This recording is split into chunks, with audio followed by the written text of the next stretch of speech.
So, I'd like to ask our zoning Well, officer. we have to do the elections first. Oh, we're gonna do that too, sorry. Yeah. So election, so why don't we go to election of officers? So you deal with the nomination. I would nominate Steve Bishop as chairman.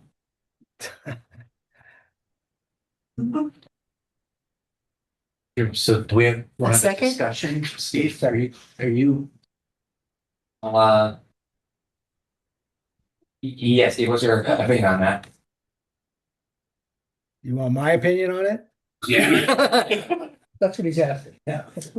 I mean, it's a matter of time management. I mean, I literally work 70 hours a week and travel 30% of the time. So it's a matter of availability.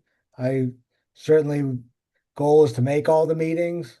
I don't mind helping out and being there, but if if this is something you guys want me to do, I would do it, but I just realize that I'll probably miss, a few meetings a year.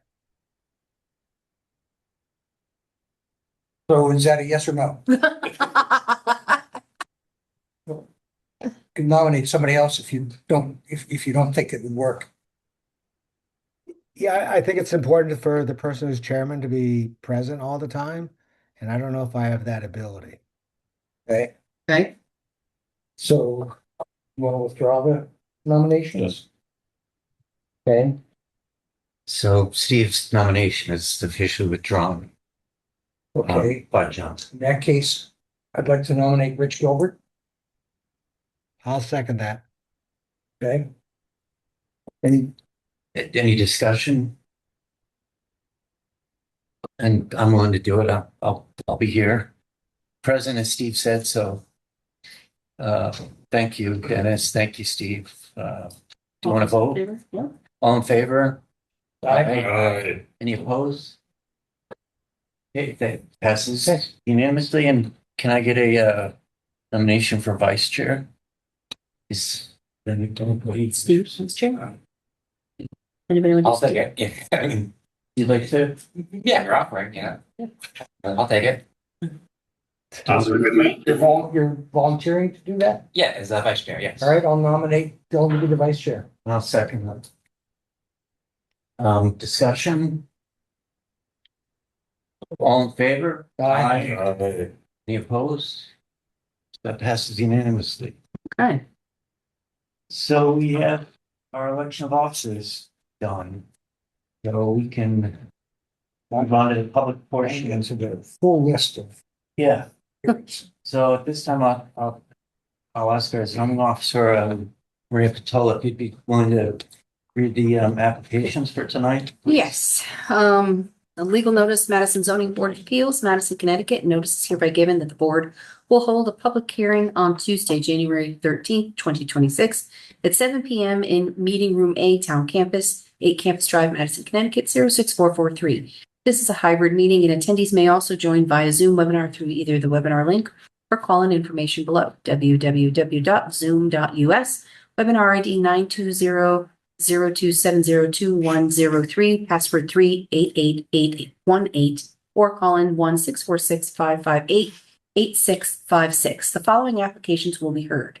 25-0897 Hartford Avenue, map 12, lot 77, zone R4. Owners, Alan Julius Swirsky, trustee of the Alan Julius Swirsky 2020 Revocable Trust, UAD, January 22nd, 2020, and Sandra Green Swirsky, trustee of the Sandra Green Swirsky 2020 Revocable Trust, UAD, January 22nd, 2020, as tenants in common. Variance request to section 2.17 to allow 43.5-foot setback to the critical coastal resource where 50 feet is required.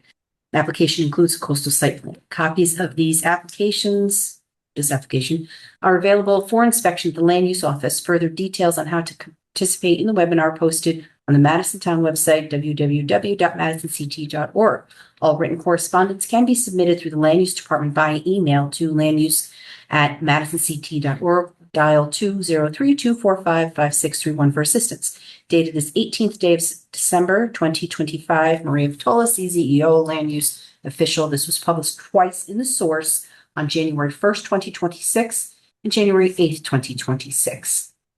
you, Maria. So I'd like to call whoever's going to do the presentation for application 25-897 Hartford Avenue.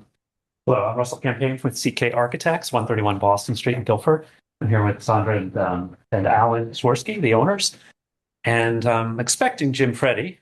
He's here. Okay. Hold on. So he'll do the CAM study. He's the civil engineer at Criscolo and Associates that will come after the variance portion of the hearing. Analyst now, if you'd like. Okay. So he's there. So can you pull up the plan set, the architectural plan set? Textuals.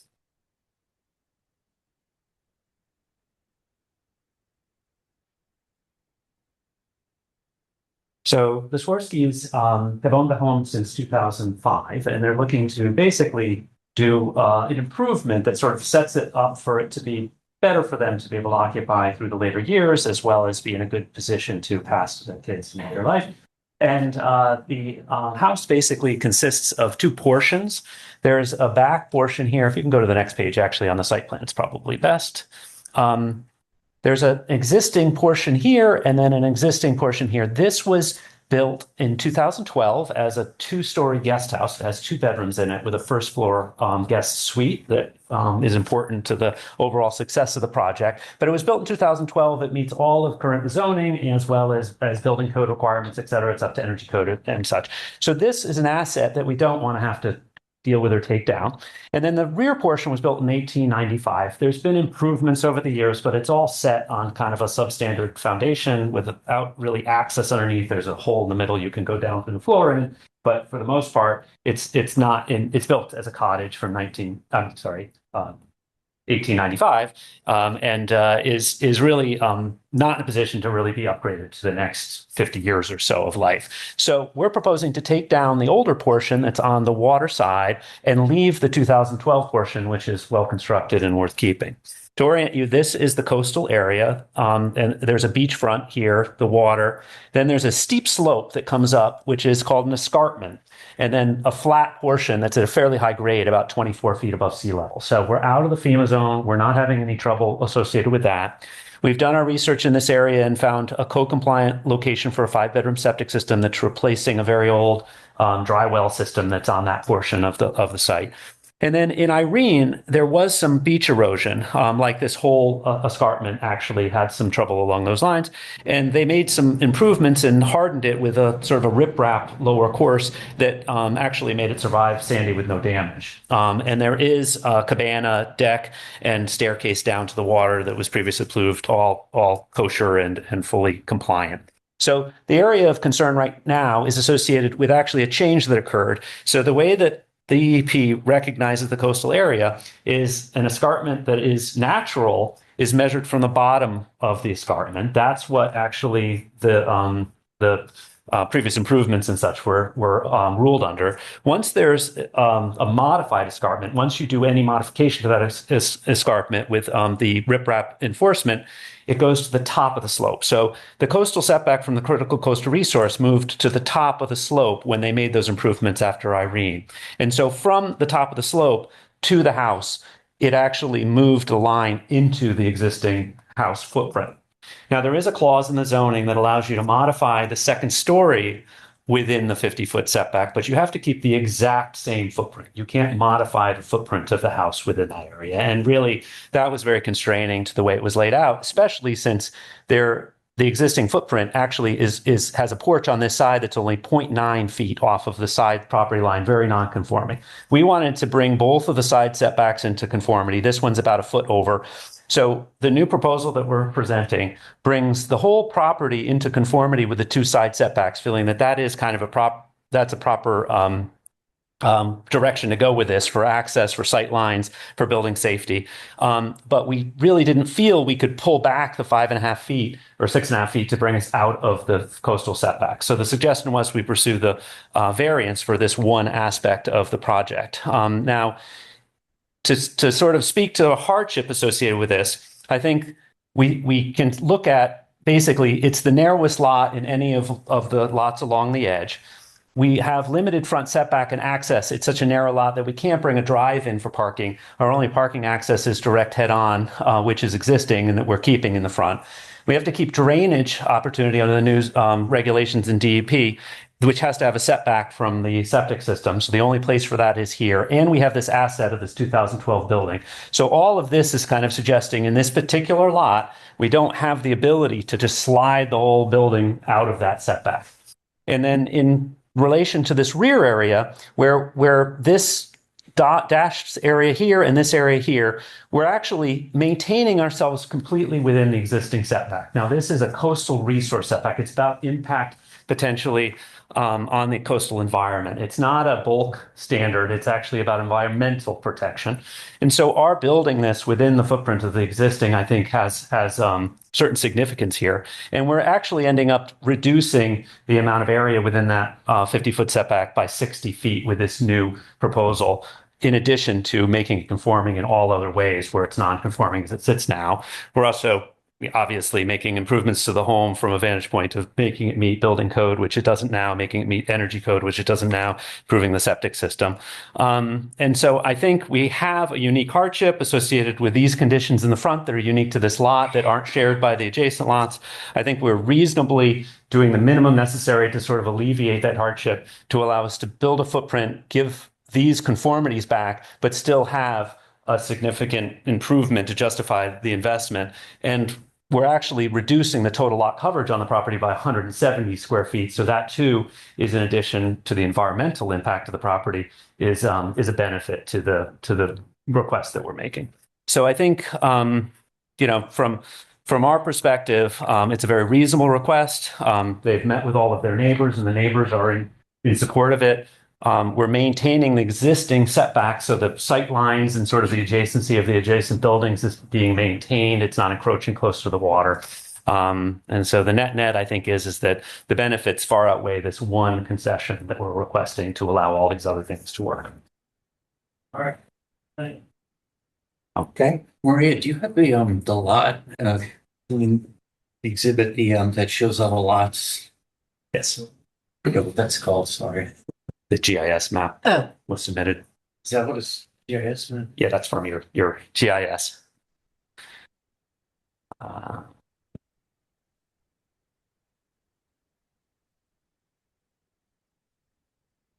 hardship information, I think, is right, isn't that? Site photos. So you can see how narrow this lot is compared to the adjacent lots all the way up and down. Sorry. Yep. Yeah. No, this is, and I can make it bigger. Just didn't want to do it while Russ was pointing at it. I have good glasses. There's TV closer. Just put it right in front of us. No, that's good. Thank you. So you can see really all the way down the line, this one is even smaller. So really we're the smallest on the lot by quite a bit. Most are either 1.5 or some of them as much as 2 or 2.5 larger than us. So that is a real constraint on this particular property in this area. Thank you. And you can also see that really is an alignment that we're Jason's buildings.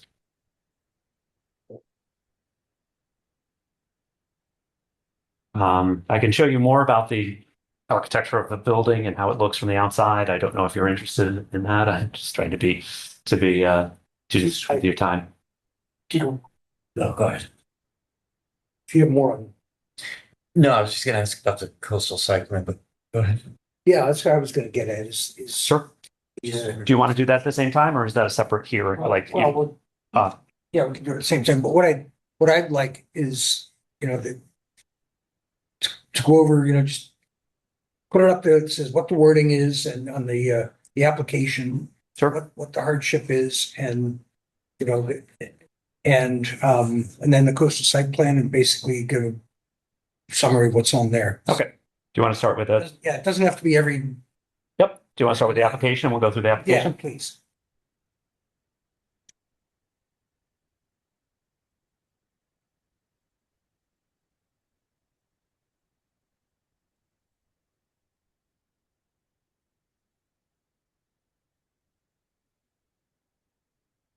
Okay. Here we go. Yep. So the summary is to demolish a waterside portion of the existing structure, and we're leaving 859 square feet in the existing 2012 portion, 2-story. And we're adding approximately 1,895 square feet. That's on the 3 stories of, or 2.5 stories of construction on the water side to create a 5-bedroom. 2 of the bedrooms are in the existing. We're adding 3 bedrooms in the new. And there is a ramp, but it's lower than 18 inches, some storage areas, deck, an outdoor shower, as well as code compliant septic area and stormwater drainage. That's the scope of the project.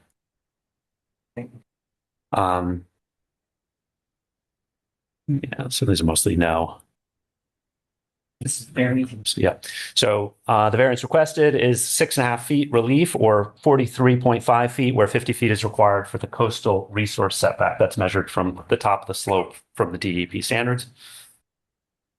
Okay, and so this is a description sort of what I had mentioned in Tropical Storm Irene. There was some damage that was done to the escarpment. We were able to repair that, but in doing so, it actually changed by definition where the setback line was being measured to. So it moved from the bottom of the slope at the edge of beach, which is the resource, to the top of the escarpment once it was modified. This was an education that both Jim Preddy and I had never faced. And I guess this little area, which has escarpments, there aren't too many escarpments in coastal Connecticut, we learned this. And so unfortunately, we were under the impression we didn't need a variance, and this all of a sudden caused us to see that we did. So that moved it to the top, et cetera, steep slopes of the beach. Okay, so that all sort of is the summary of that.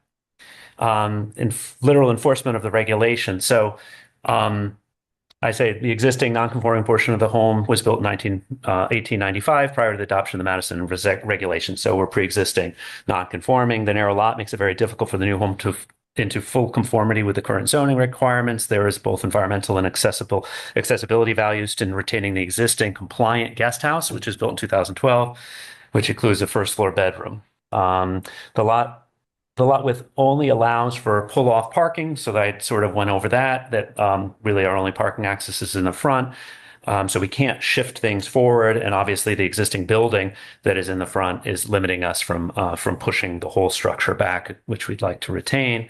Drainage structures need to be separated by 50 feet between the septic, and we need those under the new code. And, our concession is that we're 60 feet reduction in the area within the 50-foot setback of lot coverage, and we're 170 feet net total lot coverage reduction. So I think that is sort of speaking to a modest presentation of our request. Is that on the, sorry, when you talking about the reduction, was that on the east side where you had the? Mostly on the east side. It's sort of trading off in a couple locations, but yes, the vast majority of that 170 square feet is on the east side where we're most non-conforming, where we're only 0.9 feet off of the property line. But so I'm measuring 2 things. The 60 feet is taking the setback line of 50 feet and measuring how much we're reducing the area within that. And then the total is inclusive of the 60 feet plus 110 on the side. Okay. How are we in harmony? So again, the reductions that we're making, I think the architecture is sort of in keeping with the cottage character of both the front building. The new building is sort of respectful of that. On the back of that, we've sort of broken the two. I mean, I can show you architecturally, but we have a little connector between them so that they're sort of smaller cottage scale in keeping with the neighborhood. I think the overall size of the building and the square footage is very similar to the adjacent, and actually the whole strip. Most of them have been improved quite a bit in that area. And really from a protection point of view, so this coastal setback is both an environmental, but also I think a protection point of view. We're at 24 feet above sea level in this location, and the escarpment improvements really withstood Sandy. So I think we're feeling pretty good about making this investment in this location. I think it's one of the better places in town to do so. And then did we miss the how will? I guess that's it. Yeah. Yep. All right. So this is getting into the coastal site plan, which I can have Jim. Yeah, there's one more question. Yeah, thank you. I'm going to keep working on this, but so to understand it, you're basically within the existing footprint. So it was the moving of that coastal resource that triggered the variance? No, it's actually that we actually spoke to Aaron and Maria, and there was a little back and forth, and I think you even spoke to town council. Yes. Okay. So there is, and this might be something to address because it's actually different from most other towns. Okay. But there is an allowance for the for the existing footprint to be maintained and for work above that existing footprint to be added to. So this is not a bulk issue. It's not how big the house is within the setback. It's about the lot coverage and its impacts environmentally on it. So it doesn't have anything to do with how much we're putting above up on the second floor or third floor. And that's the way that code reads. It's all about the footprint and the lot coverage within a certain distance from the shore. So Had they just built a second floor, over the existing Right. foundation. So, but the determination was made. We had to actually, we couldn't change the foundation. right? That was the determination. So you can't even lift a house and put a foundation under it without getting, if you're within the 50-foot setback, which is different from most other Have towns. activity. Most other towns will let you make a house FEMA compliant and lift a house by right.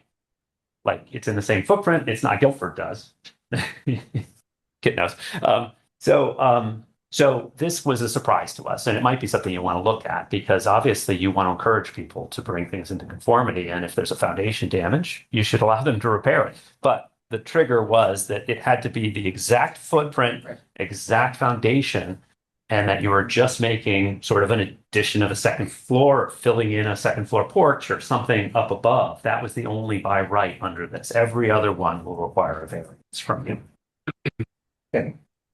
And yes, because the escarpment was taken from the bottom up now to the top, put that whole new building, Well, put the existing with building the existing building into non-conformity. into non-conformity with the whereas it was coastal conforming. resource setback. So if that hadn't moved, would this, No, you would have been fine if, yeah. Yeah, it moved they had about taken it from the moved bottom. about 12 feet, and we only Yeah. need 6.5 feet. So we were conforming.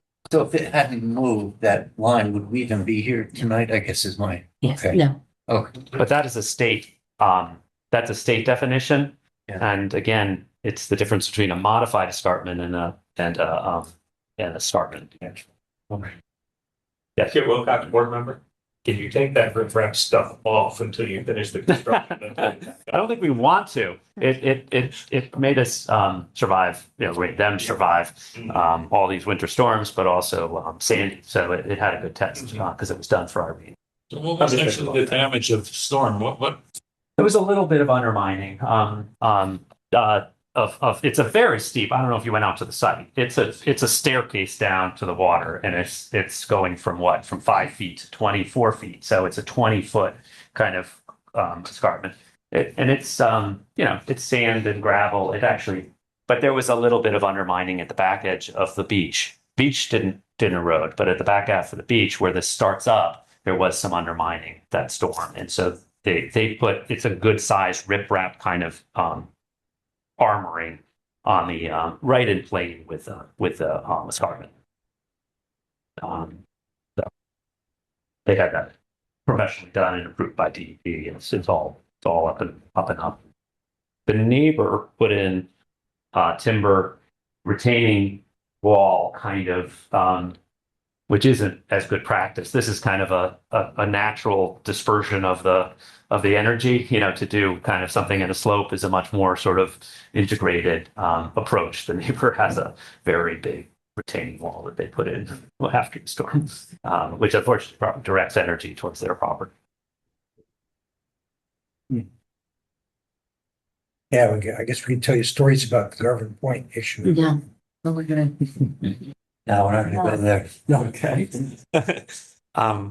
So do you want to move on and move right into the camp or? One more. Yep.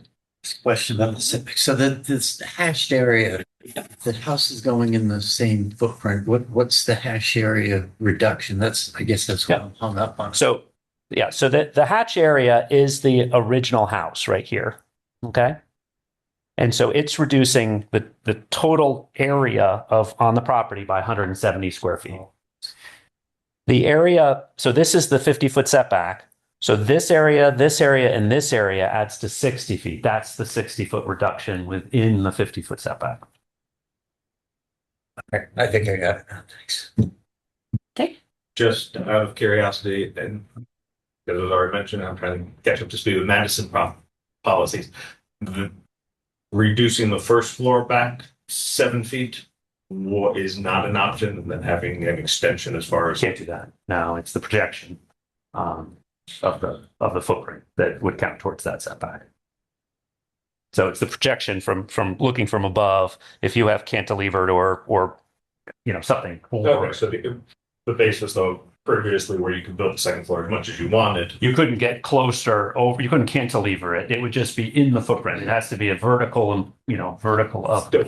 Just making sure. But again, in Guilford, I wouldn't need this variance because Yeah. I'm within the footprint of the original. I would be exempt from their critical coastal resource setback, which is only 25 feet, not 50 feet. But that's another story.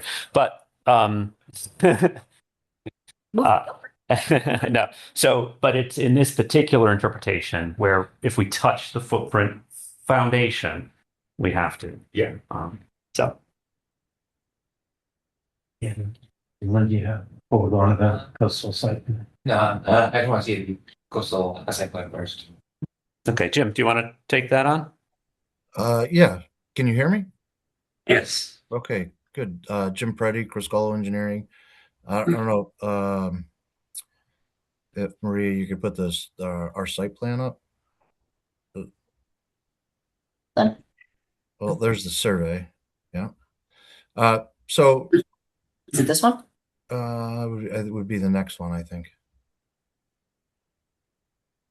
Unless he didn't include ours with, We did. It's there. Which one is labeled? Yeah, if we go back to that, I'll show you. It's POV site site plan. plan, yeah.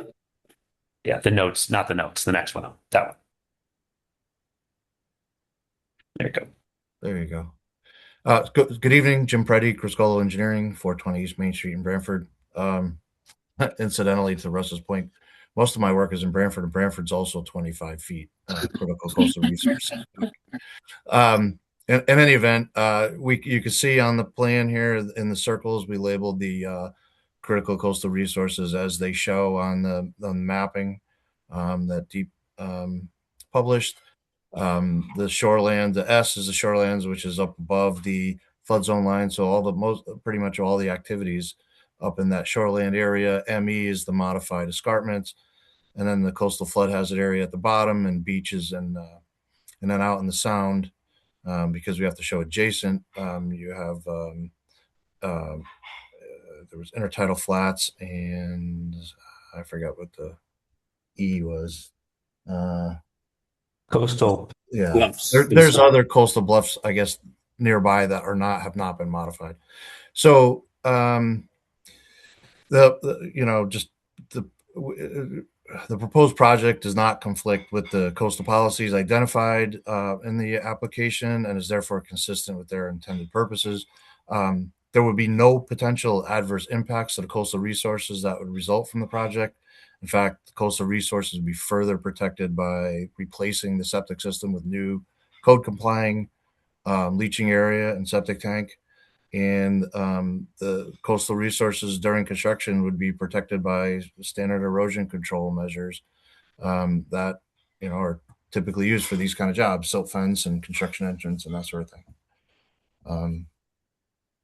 It's pretty. This is from a coastal site plan perspective, this is pretty simple because the disturbance is all really within area that's already been disturbed. I will say we're also adding and capturing roof drainage on the property with 2 dry wells that were installed that aren't there now. Everything is running over land right now, and so those are going in underneath this as part of the new requirements. Correct.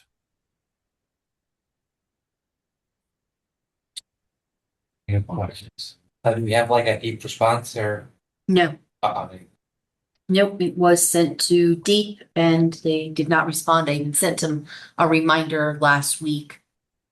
They never responded. All right. Well, is there like the application to go over, like the coastal site plan, like the form? Oops, it's gonna start over again. Yes, so that one is.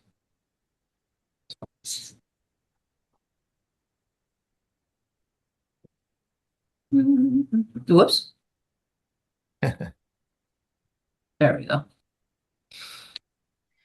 So yeah, first one just lists the coastal resources that are on or adjacent to the site. If you scroll down, it's a residential neighborhood. Project, there's a description of the project that Russ has already gone over. The roof runoff into the new galleys that'll be under the driveway.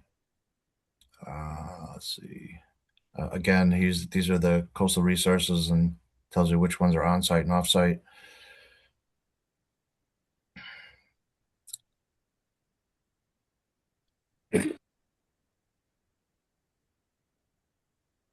Oh my, okay.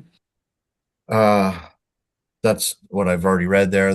We do not conflict with any of the coastal policies in their manual. Again, we're protected by erosion controls. It's not a water dependent use, and we're not preventing any water dependent uses. I don't know what else is on here.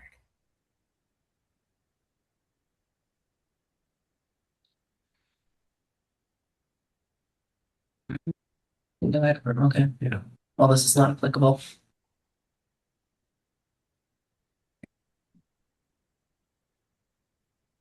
Oh, not applicable. Right.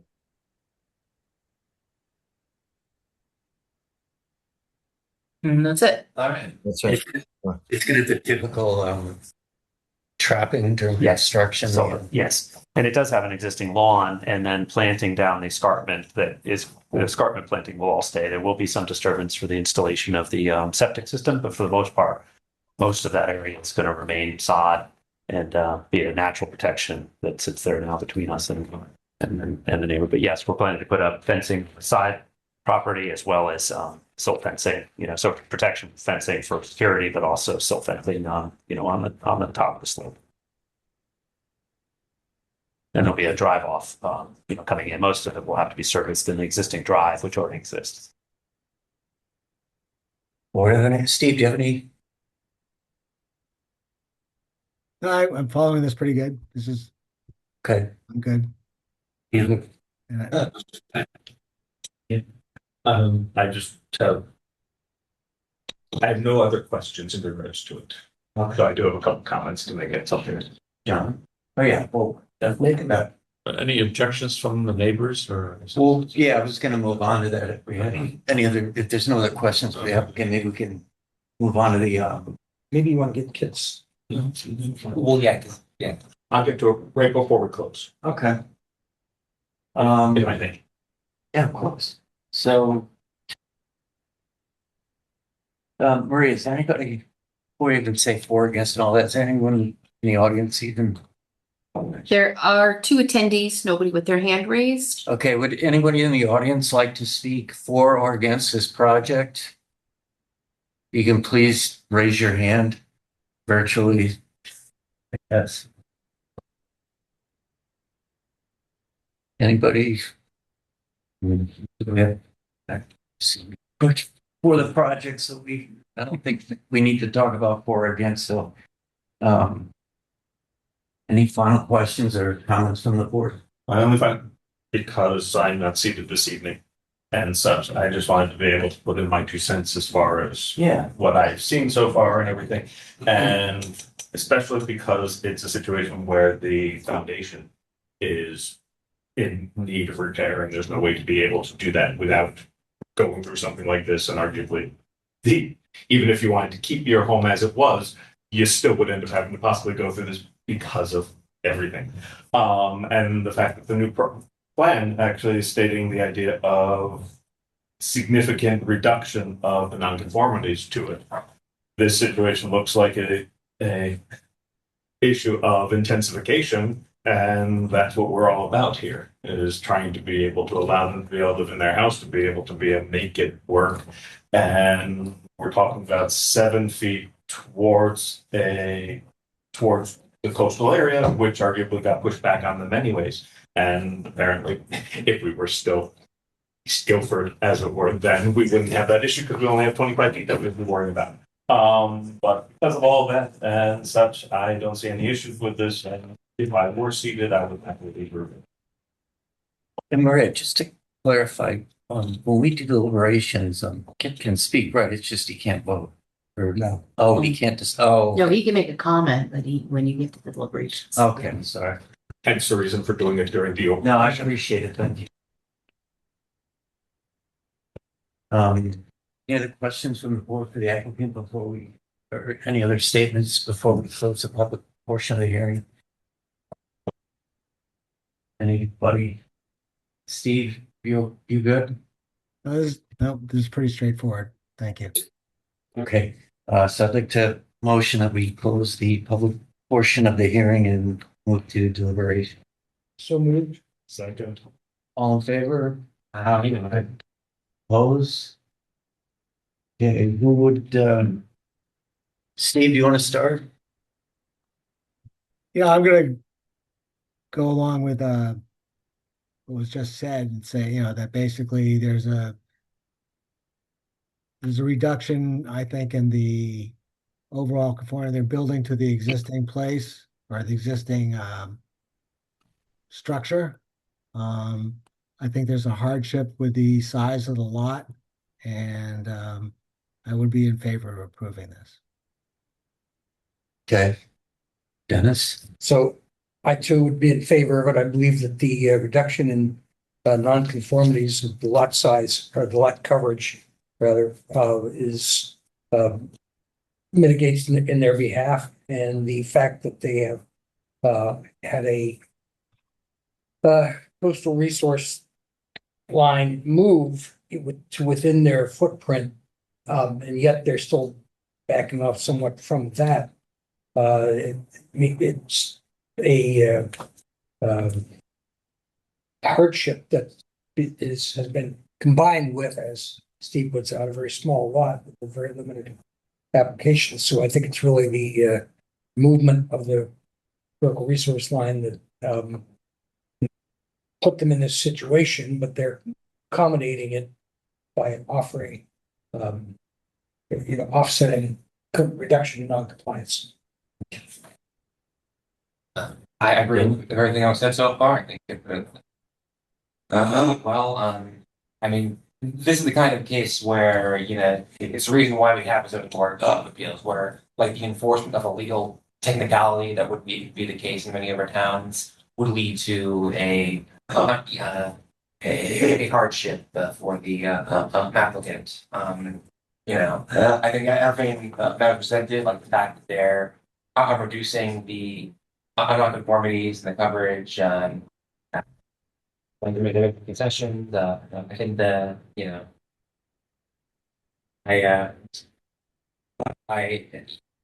and also just the fact that just to make it a FEMA compliance and a very tricky dynamics on building on the shore. You even have some leeway there, but no, I would say just for the fact that they're that they're not increasing any amount of gourmets, it seems to be all in good faith. I would be in favor of approving this variance. John? I have nothing else to add. I'm in favor of the Okay. Yeah, I agree, basically, what everyone else said, and I, nothing to add to it, so I'll go ahead and make a motion, so.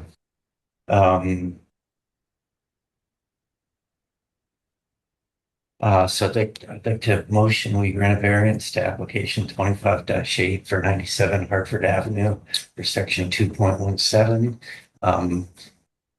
And the reason for the variance is the reduction in the nonconformities, in particular the east and the south, and also the size of the lot, causing a hardship. I'd like to also add that the variance is based on the plans as submitted, and that all construction must conform to those plans, and that we find that the coastal site plan is consistent with the goals and policies of the Coastal Management Act. Can I get a second? Or we'll discuss it. Yeah, I'll second. You have a discussion? Yeah, I'd like you to add to it just what variance specifically would have to allow the 43.5. So, Sure, so I'll amend the variance that is to allow 43.5 foot setback to critical coastal resource where 50 feet is required. Any other discussion? Did you second it? All in favor? Aye. Opposed? okay, Abstaining, Steve? I didn't see your vote, sorry. No, I'm for it. Okay. So it's unanimous passing. So congratulations. Thank you very much. do we have the, Yeah. site plan? I, I said that. Yes, folks have that registered in two separate trusts. This tenant's in common. As tenants in common, yeah. That's where all we're. But we put ours in a trust, but it was a joint trust, so Yeah. I shouldn't have done that. Every lawyer is a different. Don't tell me. Just try to do So, Okay. yeah, November. Good night, everyone. Thank you. Thank you. Bye, Marie. that. Bye-bye. It looks nice, you'll enjoy it. Oh, thank you. So we saw business, so the November 4th, minutes. Oh, I'm sorry. That's right, November 4th minutes. So can I get, And I make a motion, we approve the minutes from the November 4th, 2025 meeting. Second. any discussion? All in favor? Aye. Aye. Opposed? Has it unanimously. Do we have any other official? business I have before we no close? business. Okay. No business. A motion to adjourn. You could show us a little bit more about that website. Because that was our first time using that. I can. Okay, yeah, I Do mean, that after? I think it's. It is after the meeting. We didn't adjourn. Oh, we didn't adjourn. Move we adjourn. Second. All in favor? Aye. Aye. Excellent. Okay, meeting's over. How'd we do? bye, Steve. Hey. Disconnecting you. Thanks for reminding me that you can do deliberations.